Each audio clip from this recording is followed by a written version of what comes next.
afternoon, everyone. Hey, Miss David, how you doing today? And thank you for joining today's professional learning session. My name is Keisha Davis, and our focus today is on guided reading in 8th grade social studies. Together, we'll explore how guided reading can strengthen literacy and comprehension in our classrooms while preparing students for success on state assessments and beyond. By the end of this professional development, our objective is that we're going to make sure that we obtain our understanding how guided reading supports adolescent literacy. We're going to explore strategies to scaffold social studies texts. We're going to practice planning a guided reading activity for your classroom. My hope is that you leave today with at least one concrete strategy that you can use and take back into your social studies classroom, and then we'll come back doing collaborative planning and we'll see how your students did. So, our research foundation. Guided reading builds from Valinsky zone of proximity development, Bandura self-efficacy, belief in success, the boost achievement. Together, these theories explain why guided reading supports adolescence.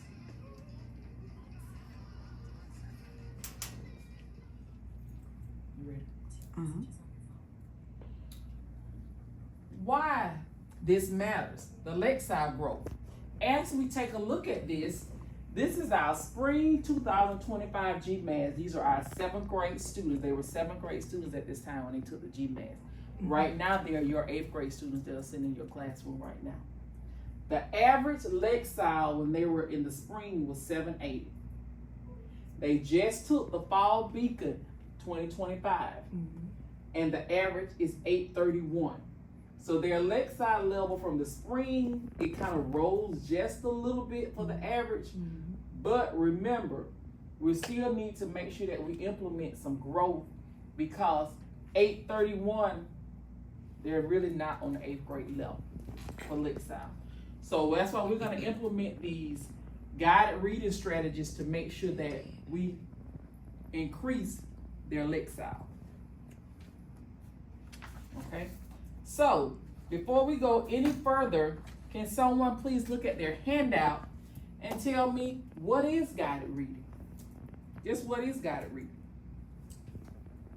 Yes, Ms. Goodson? Can you Yes. tell us?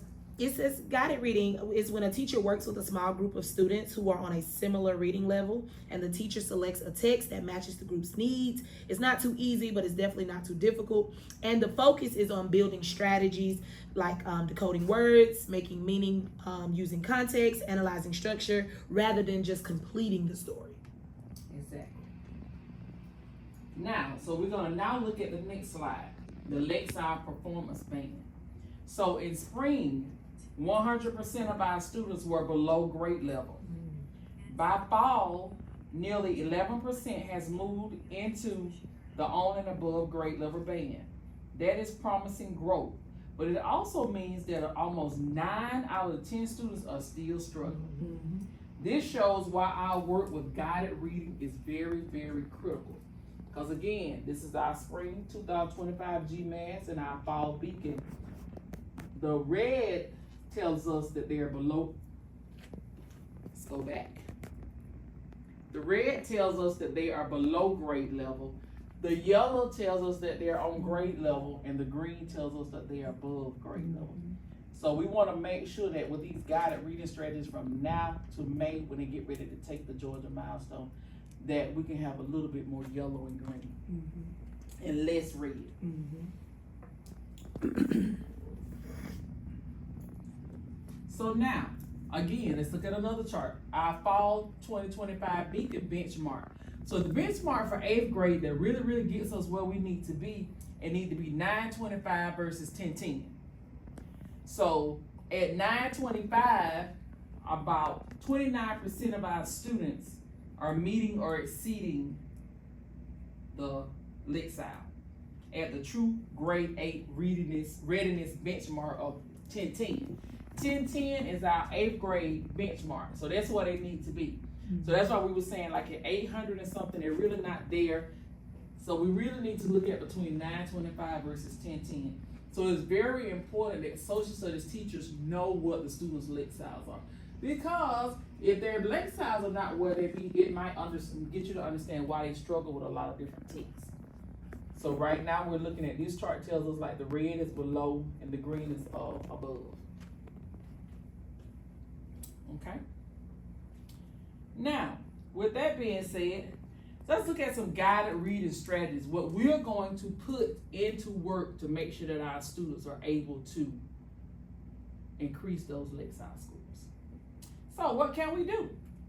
Guided reading strategies in social studies include selecting accessible but still challenging texts such as primary sources and DBQs. We can pre-teach disciplinary vocabulary. So that's why it's so very important to have your word walls up to make sure that the students are understanding what the vocabulary is, because once they know what the words are, they can put the text together. So we can scaffold questions. We can look at the literal, the inferior, and the evaluatory, and also use sentence stems for discussion and writing. So a lot of times when you have those students that are in your SWD classes, it's very critical that we give them sentence stems. Sentence stems are going ahead and kind of giving them a little bit of what the sentence is, and they kind of fill in the rest of it. So that's we give our students closed notes. Closed notes is a good thing that sentence works well with sentence stems, and it also helps them better understand to be able to read better. Now, the big word, what everybody's saying, what everybody's using, AI. So you can also get your guided reading strategies with AI. Magnet School AI will help you with text leveler, reframe DBQs of primary sources and different lexiles.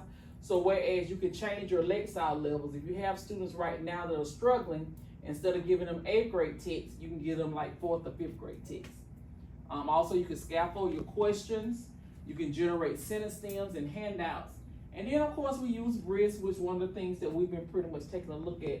Chrome extension to level text instantly. Differentiates or translate articles within Google Docs or slides. You can build rubrics, quizzes, and comprehension checks. And then, of course, you got DFID. DFID definitely adapts any text to multiple reading levels. So it takes the reading level down, provides summaries, vocabulary lists, and comprehension questions. Exports to Google Docs, slides, or quizzes for classroom use. So see, hey, AI can help you as well with guided reading strategies. But just remember, these tools do not replace you. It don't replace our expert as teachers, but they save time and help us create accessible materials faster. So all students should be able to be on, every student is on a different level in each class. So therefore, if I'm working with an SWD student and from the rest of my class, no student should be able to be in a teacher classroom. There's not a resource provided for them that can help them differentiate through their work.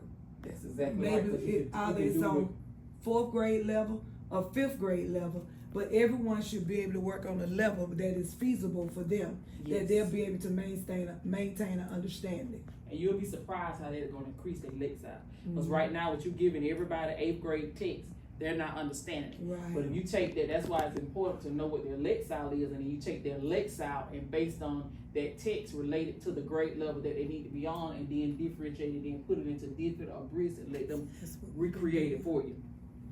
Yeah. So that's like the guided reading. Mm-hmm. So practice activity. So now let's practice. We're going to take a look at a short historical text about Georgia's role in the Civil War. We're going to read it together, and then we're going to work in pairs or groups. I'd like you to identify 2 or 3 guided reading questions you might ask to use with your students. And then we're going to share out and discuss strategies in collaborative planning to see how your class actually did.